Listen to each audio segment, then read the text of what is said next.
Welcome to Literacy Mindset, where education leaders from across the country share strategies for improving K-12 instruction today and preparing for the challenges of tomorrow. The stakes are high. Students are facing new academic demands, and educators are navigating an ever-changing educational landscape. Each episode, we explore the most effective literacy initiatives, innovative tools, and strategies that are reshaping education.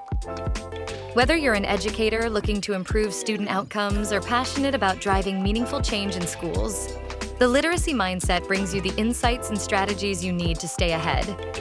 This is where education leadership meets real-world impact. All right, welcome to the Literacy Mindset. I'm really excited today to have Dr. Drew Eichelberger from Piedmont Public Schools in Oklahoma talk to us about literacy today. Welcome to the show. Thank you for having me, Jeff. So Piedmont is a school district of about 5,400, a little over 5,400 students. We're on the northwest side of Oklahoma City, and we've got some great teachers out here doing great things with literacy, and it's mostly just about finding teachers that want to work with our kids, teaching them the things that we need them to know about teaching literacy, assessing those students, finding those gaps, filling those gaps, and then getting them where they can read at high levels. And so I am blessed to have great teachers here in Piedmont, and they are doing great things for our kids. Excellent. Well, I'm excited to have the conversation today. As I was telling Drew earlier, this is a unique opportunity for me because I have had children attend Piedmont Public Schools, so I can speak to the wonderful education that is offered there. You do have a bit of a unique situation, though. You sit sort of on the outside edge of a metropolitan area in Oklahoma City. Talk to us a little bit about just some of the challenges or benefits that come from being so close to a metro area, but also maybe feeling like you're a little bit on the outside. Sometimes you could drive down the street in Piedmont and feel like maybe you're in rural Oklahoma, but you're right next to the city. So talk a little bit about that. There are both good things and challenges about being this close. One of the great things is that people that we try to get to be teachers or TAs here, they can live in the city, they can live out here in the country where it's a little bit more wide open. So we don't have to, the very rural schools in Oklahoma have a hard time getting teachers to come to their, those smaller towns. We're a small town, but we're right beside a really large metropolitan area. And so, we get all the amenities of places for people to shop and eat and do all those things. But another thing is that sometimes teachers that have worked in the metro area, whether it be Oklahoma City or Putnam City or Yukon, Mustang, those really large districts, they want a little bit of a slowdown, not such an intensive day, and so it's a little slower out here in Piedmont, but it's got a little bit of a country vibe, but we've still got big city ways of doing things and teaching kids with best practice. Yeah, that's a great point. You do have a unique blend there and an opportunity to really get sometimes the best of both worlds. So somewhat rural, but not really rural. Free and reduced population's fairly low in Piedmont. Yes, about 30%. About 30%. Okay, so that can represent its own challenges on that. Not that federal funding is always the problem solver that it can be spoken of in some circles, but it does create challenges when there aren't earmarked dollars, and you have to get a little bit more creative at the administrative level. Let's take a step back, talk literacy in Piedmont. How do you think about it from a rollout of curriculum? I know you mentioned earlier that you kind of have explored both the path of open source, kind of build your own style now with maybe a more structured, formal curriculum. Talk us through that a little bit, both challenges and benefits of what you've done and what you're doing now. So I've been here, this is my second year in Piedmont, and when I got here, most of our curriculum was open resource. And, you know, that sounds good until you're a brand new teacher or an emergency certified teacher or alternatively certified teacher, and you really don't know where to go and get those materials. And so we went back to having the same textbook. It's McGraw-Hill, and we use it all the way from pre-K through middle school, high school. Okay. And it's good to have that that familiarity from one grade to another. The kids get a good feel for that. We spend a good portion, you know, not an over amount, but we assess our kids to find out where they are and find out where the holes in their learning is, both for literacy and for math.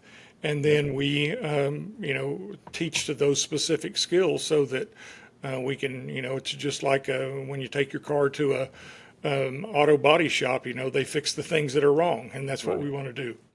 Right. Okay.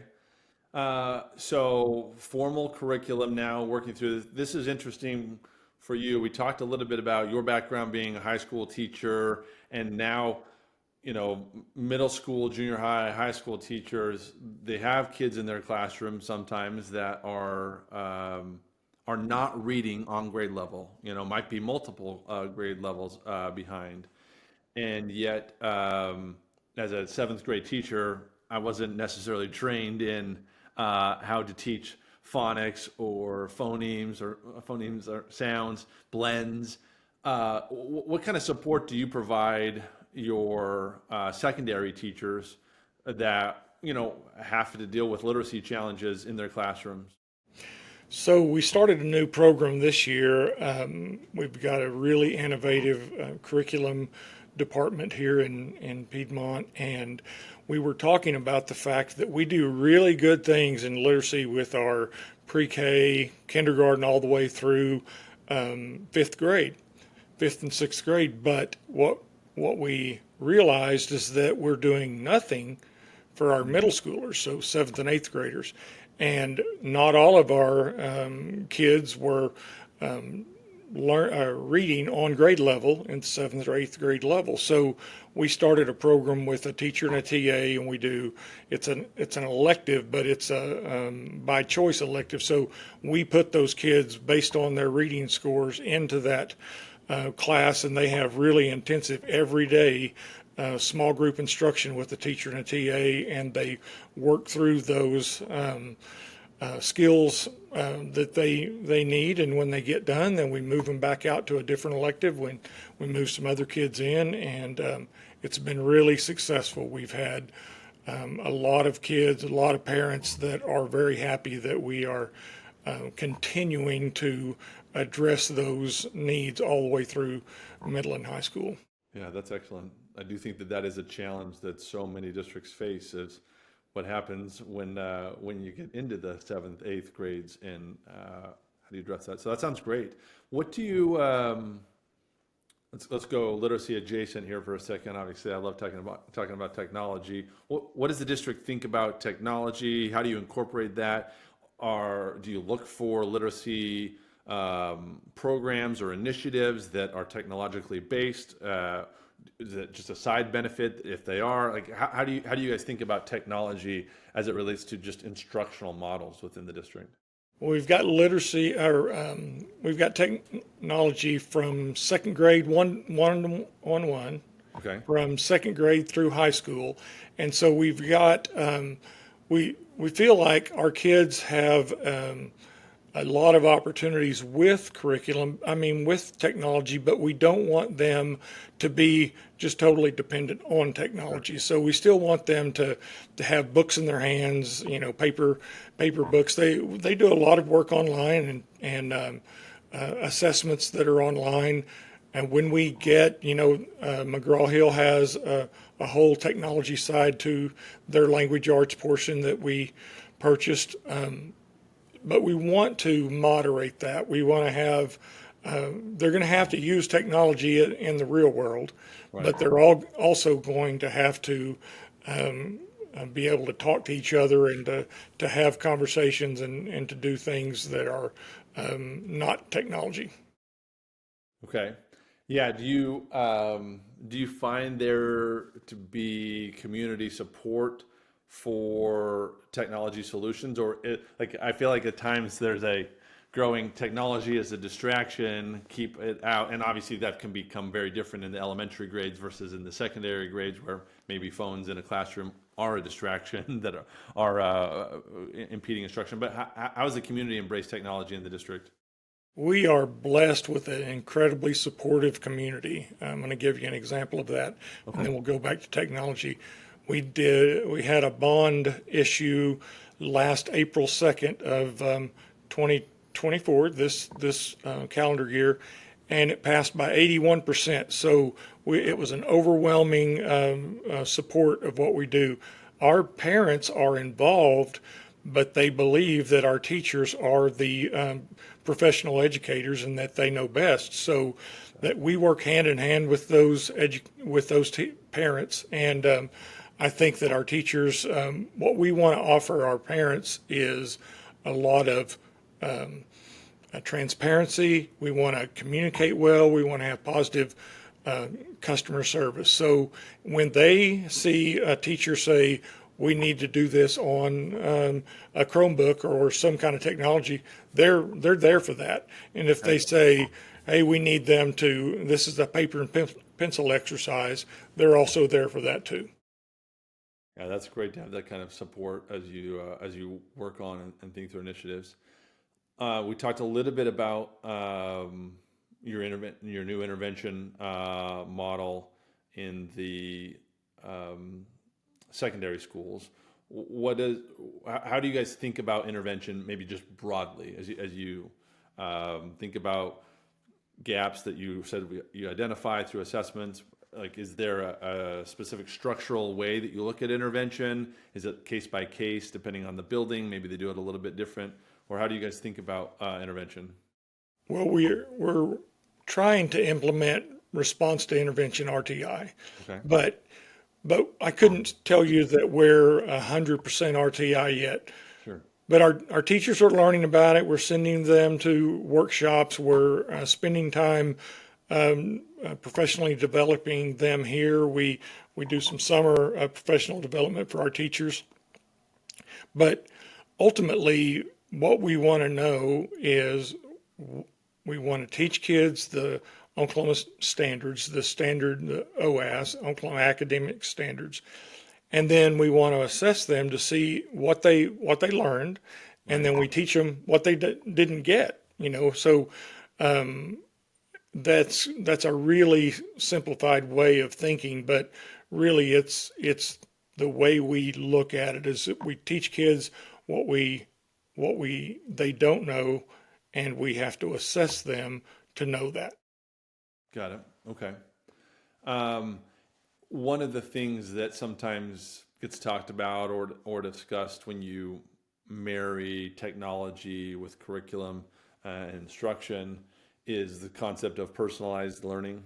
Obviously, in the special education world, individualized education plans have been around, and we've been individualizing education.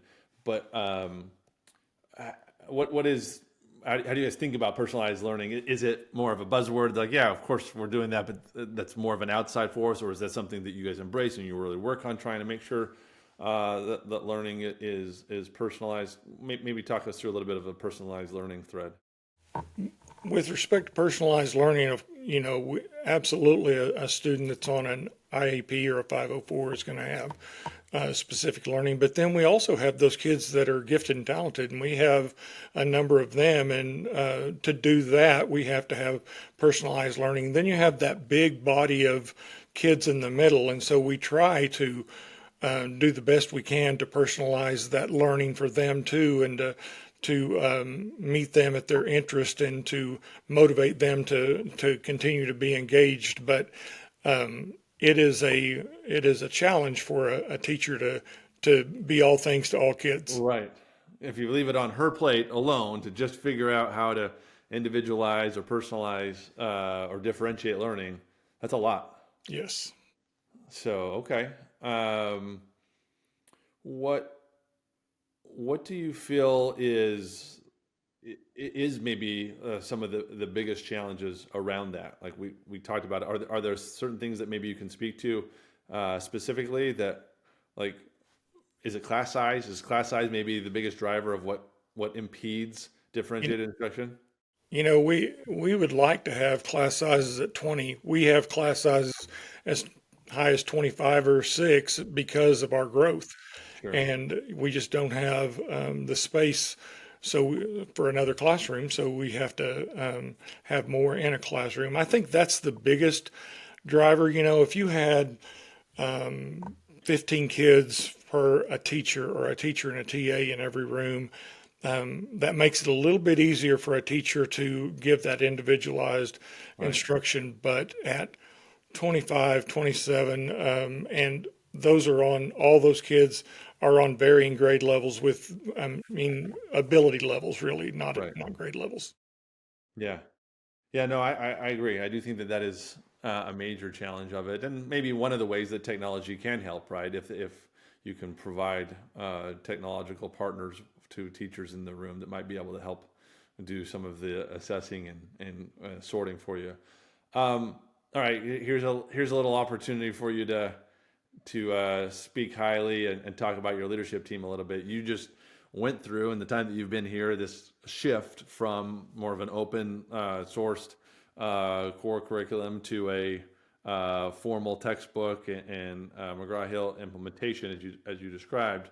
How'd you do that? Like how do you get the buy-in required to make that happen? You got great community support, you got parent support, but like, what was the process, and how did the decision go about getting made, and what were maybe some of the roadblocks or obstacles that maybe a committee ran into along the way of evaluating?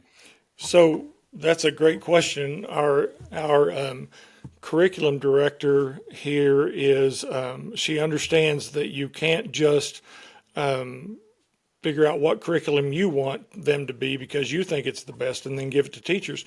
So she had groups of teachers from every school come in and ask questions and look through different curriculum. They voted on what it is that they wanted, and you have to build consensus and develop those relationships.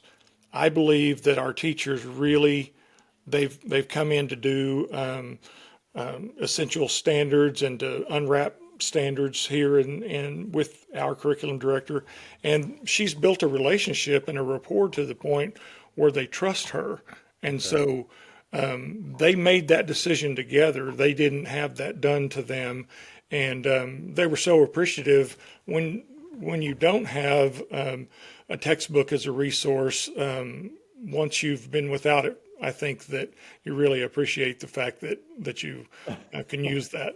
Now all of a sudden you have a resource in hand and helps kind of guide your day. Have you run into any challenges rolling it out? Has it been painless and hiccup free? There are always little hiccups, and I probably don't know all of the hiccups, but I would say if it gets to be a big hiccup, I'm going to hear about it, and I have heard of none. Wow. So that means that they've done a really good job of supporting those teachers with that new curriculum, both the principals and the curriculum department here to do what they need to do to answer the questions, because there are always going to be questions as they work through those issues. Yeah, no doubt. And I agree. So many things can be solved without getting you involved, but usually things surface would. Well, let's maybe stay on the challenges side of it. There's a chance to offer up not complaints, but an opportunity to talk about technology. What are some of the technology challenges that you face in the district? And are there things that, companies like Mindplay or other companies that you're like, yeah, how come you guys don't do a better job of this? This is pain for us to deal with. Maybe talk us through just some of the challenges.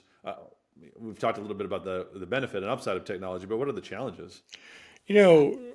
as you know better than anybody, technology changes pretty quickly, and technology is expensive. And so, if you want to have the best and the brightest, what you're going to spend a lot of money on that. We've got our chief technology officer really works well with our principals and our central office staff, but most importantly, the teachers in getting them. We run our Chromebooks on a 3-year cycle, and we're introducing new Chromebooks every year. But we spend a lot of time trying to ask teachers what it is that they need the technology to do for them. So our technology people will periodically just do sweeps of all the schools and go in and ask the teachers, what can I help you with? What is it? Is it a program that you're having, or is it a hardware issue? Is everything going smoothly? So, occasionally we'll have a downage of Wi-Fi or something, but that's really the exception, not the rule. That's awesome. And it's interesting. How'd you come up with this term sweeps, and how did you get such a positive vibe with it? I think of police sweeps or other like negative associations with sweeps, but you were telling me how they love it. They love these sweeps. So how'd that come to be? They do. I wish I could tell you that was my idea and that it was brilliantly deployed, but they were doing it before I got here. This technology team, under the leaders' work, have really just had an exceptional customer service for as long as they can remember, since he's been here, I think 5 or 6 years. And they just they kind of cater to the teachers and the TAs, the people that are really doing the hard work. All of us, I look at administrators and all of us that are not classroom teachers as support staff. And so when we believe strongly in servant leadership in this district, and we believe that we are the servants to the people that we lead, and we have to do that by making sure that they know that if they need it, they let us know and we'll get it taken care of. Okay. Yeah, I like that, kind of bringing sort of maybe a bar or something of customer service that's standard. You said that your CTO is from outside of education, and so just kind of leveraging other things that you've seen out in the industry and places that you can really turn into a really positive impact. Love that.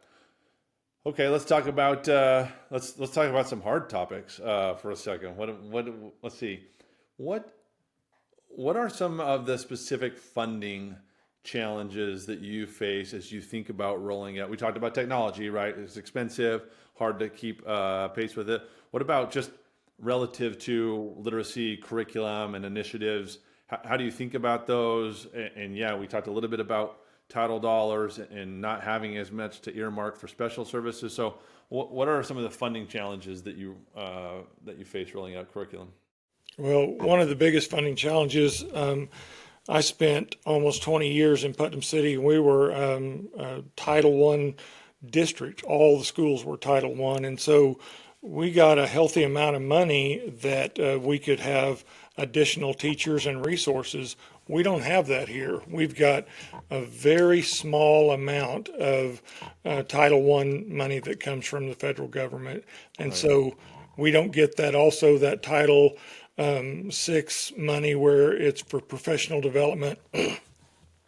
So that's a little bit of a challenge. In Oklahoma in general, we had a teacher pay raise a few years ago, but it's been a few years, and so we got up to second in the region in all the states that touch Oklahoma's borders. But now we're back down close to the bottom at about fifth, I think. And so what I'd like to see, we have a really good funding formula here in Oklahoma that is very equitable. And so if you have more local wealth, you get less state money. But if you have less local wealth, like, for mortgage, a lot of just houses in the district or businesses, then you'll get more state money. So, Overcompensate for that. Okay.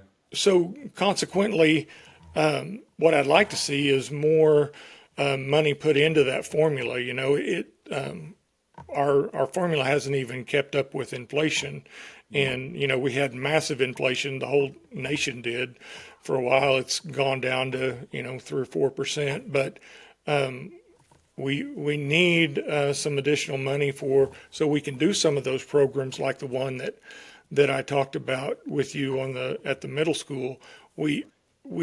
There are innovative ways to reach kids, and the people that know that aren't always the leaders. You have to go out and talk to teachers and Right. what would work. Dream of the thing that would make this better for you and better for kids. And sometimes you hear that from parents will have a good idea. We just have to have open minds to everything, and that's part of that servant leadership that I was talking to you earlier about. Yeah, no, I love that kind of leading out in front and letting people see that you care and are serving them. What on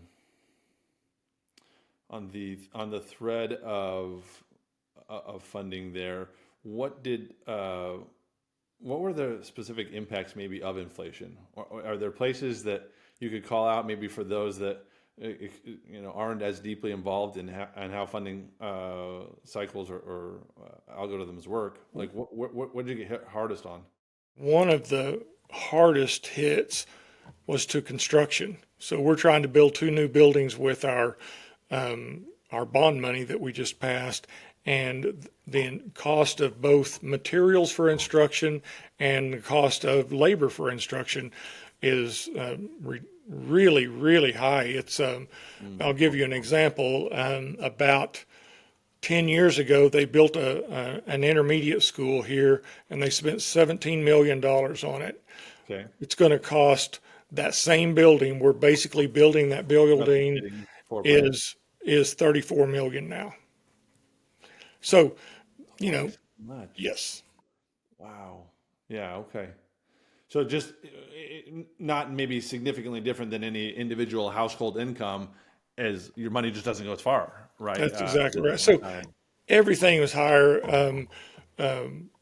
The software programs that we get from vendors was higher. The books that we buy our kids are higher. It's just everything. I can't think of a single thing that didn't.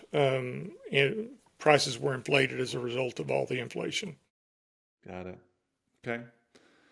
Wow. This has been great. I love the conversation.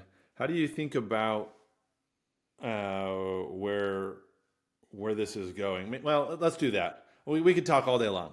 Let's call this our final question today on that.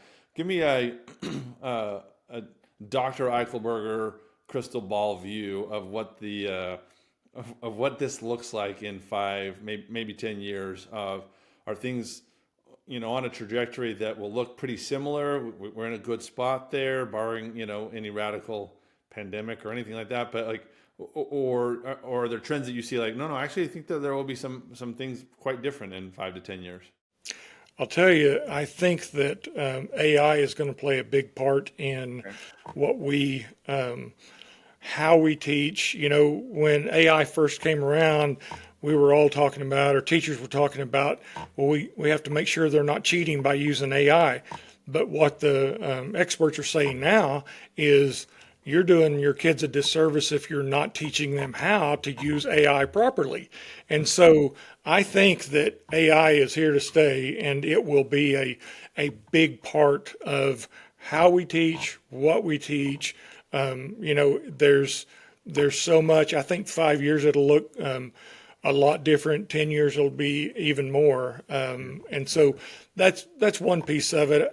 I do hope that we can get more teachers into the pipeline. We've got a major shortage of teachers here in Oklahoma, and our legislators have done some things, legislators have done some things to incentivize kids to go into education, or for somebody that already has a degree to get alternatively or emergency certified.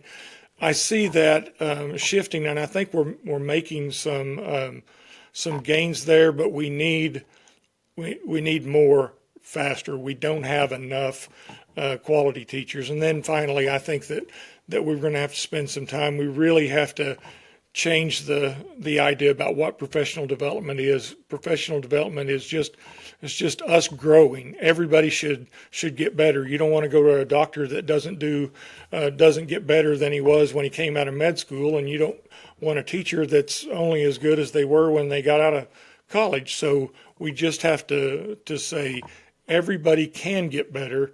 Now let's get better together. Well, I love that. And that's a good thing to strive for.